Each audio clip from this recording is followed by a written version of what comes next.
Tu vois, quand Frodon met l'anneau, tout ce qu'il porte, y compris lui-même, disparaît. Ses vêtements, ce qu'il y a sous ses vêtements, dans ses poches, tout.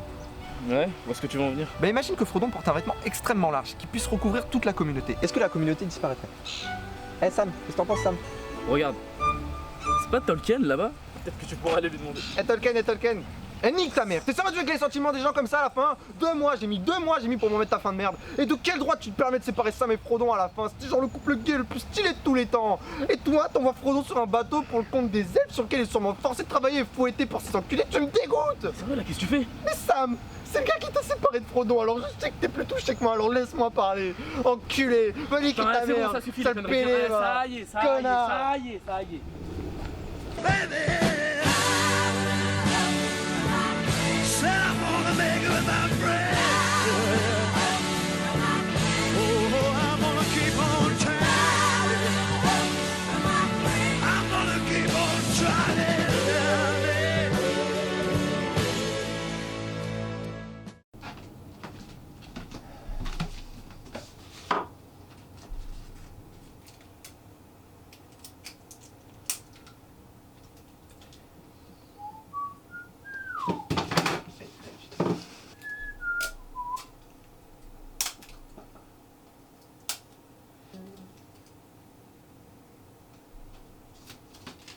I just need someone, baby. Ça. Là.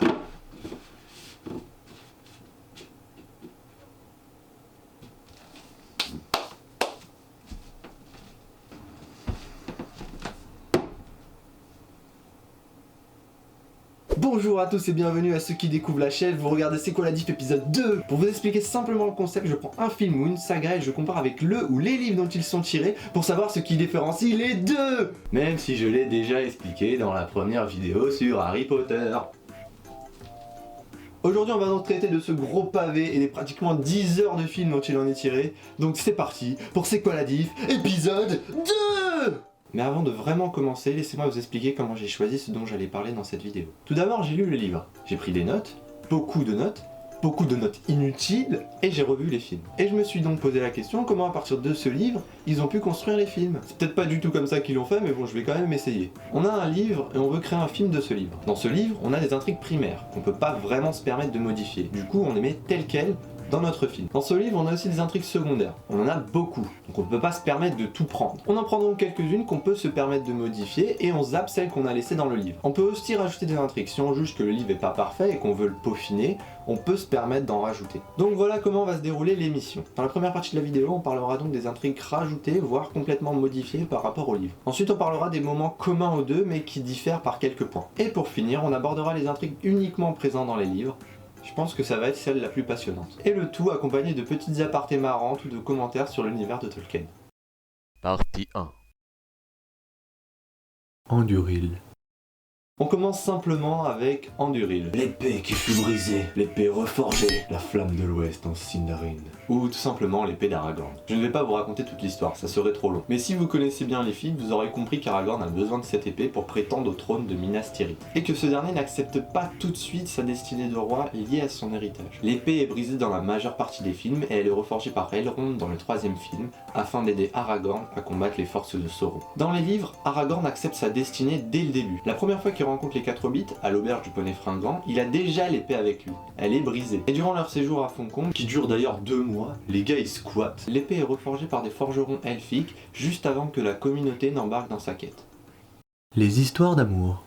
Grosse déception pour le coup, quand je me suis lancé dans les livres, je m'attendais vraiment à vivre des histoires d'amour romantiques, passionnantes et bien développées. Mais toutes les scènes des films qui développent ces histoires sont complètement propres au film. C'est-à-dire quand Sam regarde langoureusement Rosie, Aragorn qui tombe de la falaise et qui a son bad trip, Arwen qui a sa vision. Toutes ces choses-là sont propres au film. Et je pense que si j'avais pas vu les films avant de lire les livres, j'aurais jamais deviné qu'Aragorn éprouvait des sentiments pour Arwen. Bon, si on est bien attentif, il y a bien quelques trucs qu'Aragorn dit et qui font allusion à Arwen.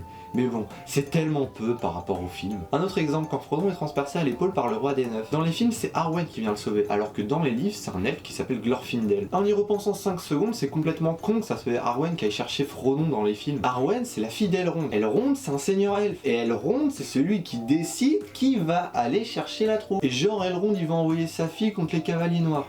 Je veux dire, à moins qu'il aime pas du tout, il y a aucune chance qu'il envoie. En tout cas, je suis bien content que les films aient mieux développé les histoires d'amour que les livres. Quand la guerre est finie et quand Arwen vient à Minas Tirith auprès d'Aragorn, dans les films, c'est logique qu'ils finissent ensemble, car tous les films nous y ont préparé. Et on a le droit à une scène très touchante. Mais dans les livres, vu qu'on n'a rien eu de tout ça, ça fait littéralement ça. Bonjour, je suis Elrond, voici la main de ma fille. Viens par là, toi. Où allez-vous? Bah, dans la tour. Dans la tour? Mais pour faire quoi? Bah, à ton avis, papa? Oh! Les abus de Tolkien. Il y a un délire avec les animaux dans les livres, c'est un truc de fou. Quand les 4 hobbits fuient la comté, ils traversent une forêt. À un moment, ils sont fatigués et donc ils font un petit somme. Et genre Tolkien a écrit: Un renard qui passait par le bois pour ses propres affaires s'arrêta plusieurs instants pour flairer le groupe. Des hobbits, pensa-t-il. Qu'est-ce que cela veut dire? J'ai entendu parler d'étranges faits dans ce pays, mais rarement ouï parler d'un hobbit dormant dehors sous un arbre. Et ils sont 3! Il y a quelque chose de bien extraordinaire là derrière. Il avait parfaitement raison, mais il n'en sut jamais davantage. Non mais what the fuck? Autre passage complètement what the fuck. Quand le roi des neufs pénètre dans Minas Tirith, Gandalf lui fait face. Un des plus épiques combats de la Terre du Milieu est sur le point d'avoir lieu. Et qu'est-ce qu'on entend à ce même moment? Un coq! Un putain de coq! Un putain de coq qui chante la levée du matin! Non mais imaginez! Tombez dans le néant qui vous attend, vous et votre maître. Ne reconnais-tu pas la mort? Et puis il y en a plein d'autres, des moments comme ça dans Le Seigneur des Anneaux. Sam et son Bill le poney qu'il récupère en partant de Brie. C'est limite si c'est pas une histoire d'amour. Ou encore Legolas et ses mouettes. Genre le gars il sort d'une bataille, il lève la tête, il voit des mouettes. Oh des mouettes, c'est putain de génial! Ou encore le fait d'avoir donné des noms à tous les chevaux de l'histoire. Non mais il est définitivement allé trop loin. Les abus de Tolkien.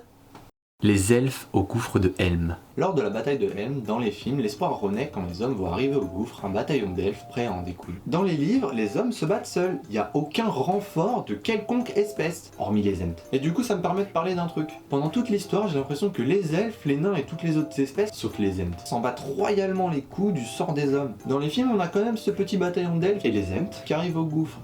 Et encore, on peut discuter de son efficacité. Mais alors dans les livres, il n'y a que Legolas, Gimli et 2 fils d'Elrond qui interviennent dans toute l'histoire auprès des hommes. Les nains on les voit pas de l'histoire, ils se sont fait massacrer dans la Moria et on peut supposer qu'ils ont leur propre bataille à livrer de leur côté. Ce qui s'avère vrai en plus, j'ai cherché et apparemment ils se sont pris une tannée, se sont enfermés dans le monde solitaire et ont subi un siège. Mais alors les elfes, j'ai cherché, il n'y a rien.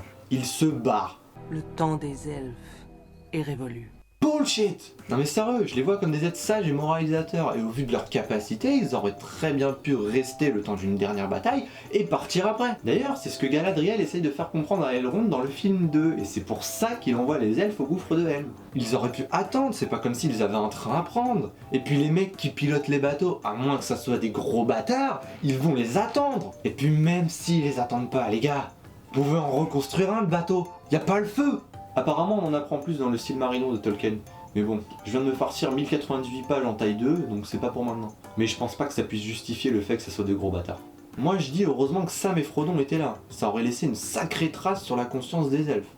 La séparation de Sam et Frodon. Dans leur quête pour détruire l'anneau, Frodon et Sam, guidés par Gollum, sont amenés à escalader une montagne pour accéder au Mordor. C'est durant l'escalade que le film se permet une petite modification à l'histoire. Dans les films, Gollum arrive à piéger Sam pour que Frodon et lui-même l'abandonnent au cours de l'escalade. Alors que dans les livres, l'idée n'est même pas pensée. Déjà d'une, car pour Sam, il est hors de question d'abandonner Frodon, c'est sa raison de vivre, et il abandonne Frodon que quand il le croit mort.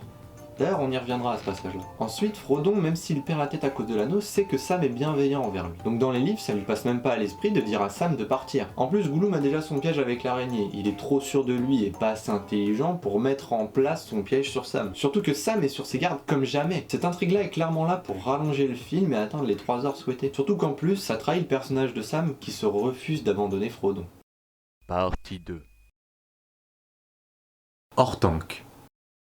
Après la bataille du gouffre de Helm, nos héros décident de se diriger vers Orthanc, la demeure de Saruman. Dans les films, on a le droit à une scène de confrontation, ainsi que, sans exagérer, la mort la plus trollesque du Seigneur des Anneaux. La confrontation a aussi bien lieu dans les livres. Ce qu'on peut noter, c'est que Saruman se tient au sommet de la tour pour interagir avec les personnages. Et vous avez tout de même fait la paix ensuite. Ne pouvons-nous tenir conseil comme nous l'avons fait jadis, mon vieil ami? Qu'est-ce qu'il dit? Alors que dans les livres, pour interagir avec la troupe, ils ouvrent la fenêtre. Le pire, c'est que c'est Grima qui ouvre la fenêtre, et genre sur un ton complètement désabusé, il dit: Qui est là? Que voulez-vous? Bah je sais pas moi, vous avez foutu un peu la merde, toi et l'autre vieillard, donc on vient voir pourquoi. Ah non, non, non, mais c'était pas nous ça. Ça c'est, ils sont partis par là-bas. Ouais, par là-bas, au revoir.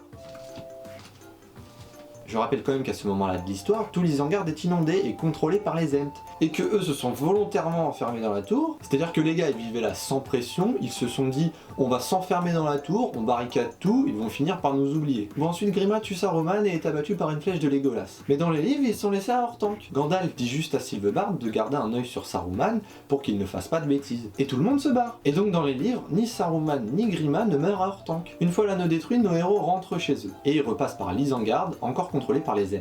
Et Silverbard leur apprend que Saruman a quitté la tour avec Grima il y a quelques temps. Et plus tard, il les rencontre sur leur route. Et d'après la description qui en est faite, Saruman ne ressemble plus à rien. Il est sale, fatigué et plié par la vieillesse. Une vraie sous-merde quoi. Mais Gandalf remarque quelque chose dans son regard qui lui fait penser qu'il a un dernier tour dans sa manche. Les abus de Tolkien. Je sais pas comment il a fait pour développer son univers, mais Tolkien était clairement fou. Dans les films, on peut entendre parler plusieurs langues. Déjà, sachez que toutes ces langues existent. Tolkien les a vraiment inventées, et si vous voulez, vous pouvez les apprendre, ou du moins en partie. D'ailleurs, j'ai trouvé un site qui nous permet de traduire en 3 langues de la Terre du Milieu, et on peut s'amuser à traduire certains mots. Mais du coup, ça m'a intrigué de savoir combien il avait imaginé de langues. Et je suis tombé sur une page Wikipédia, et j'ai fait what? Non mais regardez, je vous mets le lien dans la description, c'est hallucinant. Bien sûr, le gars il a pas développé complètement toutes les langues, mais le gars était quand même perché. Et puis s'ils se mettent une grosse épine dans le pied, imaginez que les elfes, les nains ou toutes les autres espèces, ils parlent pas les autres langues. Faudrait toujours un traducteur, ça serait super chiant. Non mais le gars il est vraiment allé trop loin. Les abus de Tolkien. Les Palantiri. Les Palantiri, aussi appelés pierres de vision, sont des globes permettant de voir des lieux très distants dans l'espace et le temps, ou bien de dialoguer avec une personne utilisant aussi un Palantiri. Dans les films, on peut en voir un et en supposer un autre. Celui d'Orthanc dans lequel Merry regarde, et celui de Barad-dûr, la tour abritant Sauron. Dans les livres, on apprend de Gandalf qu'il en existait 7 au départ. Certains ont été détruits au cours du temps, mais 3 apparaissent dans les livres. Les 2 apparaissant dans les films sont donc bien présents dans les livres, mais il y en a aussi un 3e. Et j'avoue avoir été très surpris de savoir où il était et ce qu'il apportait à l'histoire. C'est le genre de choses qu'on se doute vraiment pas dans les films, mais qu'on aurait pu supposer. Le 3e Palantir se trouve donc à Minas Tirith, et est utilisé couramment par Denethor. Vous voyez où ça nous mène. On a Merry qui a tenu le globe et qui a presque perdu l'esprit quand il a eu son face-à-face avec Sauron. On peut donc facilement se dire que Denethor, qui utilisait très souvent le globe, avait complètement abandonné son âme à Sauron. Mais il n'en est rien. Denethor n'a jamais succombé au pouvoir de Sauron. Il est resté très fort face à lui. Mais au fil du temps, Sauron a réussi à filtrer les visions que Denethor avait grâce au globe, lui montrant ainsi que des images de grand désespoir qui l'ont fait sombrer dans la dépression la plus totale. J'ai bien aimé comment le Palantir de Minas Tirith était amené, on a plusieurs événements annonciateurs. On nous dit par exemple qu'il arrivait très souvent de voir une lumière dans une des tours de Minas Tirith, la tour de Denethor. Ou encore quand Faramir revient blessé du champ de bataille, il est amené à Denethor. Denethor le recueille et monte dans sa tour, sans aucune explication. Après un moment, il revient au chevet de Faramir, plus vieux qu'il ne l'a jamais été. Cette intrigue-là rend le personnage plus compréhensible que dans les films, où il ne passe que pour un personnage antipathique. L'armée des morts.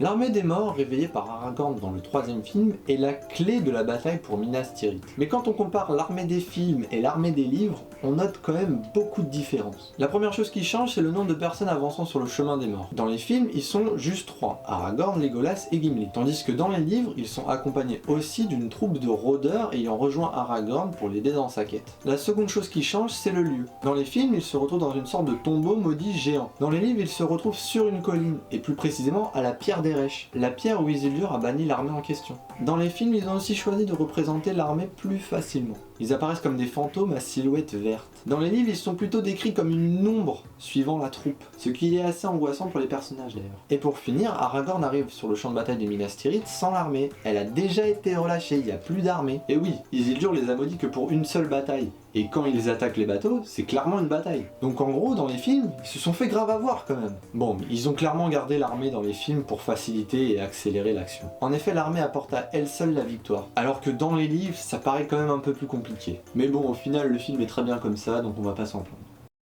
On va donc s'arrêter là pour l'instant. Je vais diviser la vidéo en 2 parties pour des raisons de durée. Je préfère faire 2 fois 15 minutes qu'une fois 30, et je vous garantis que la suite sera énorme. Abonnez-vous, likez, commentez et partagez. Je vous donne rendez-vous dans pas longtemps pour la suite. Et du coup, si Frodon il porte un vêtement extrêmement large et qu'il met tous ses potes en dessous, bon bah je demanderai sur le forum.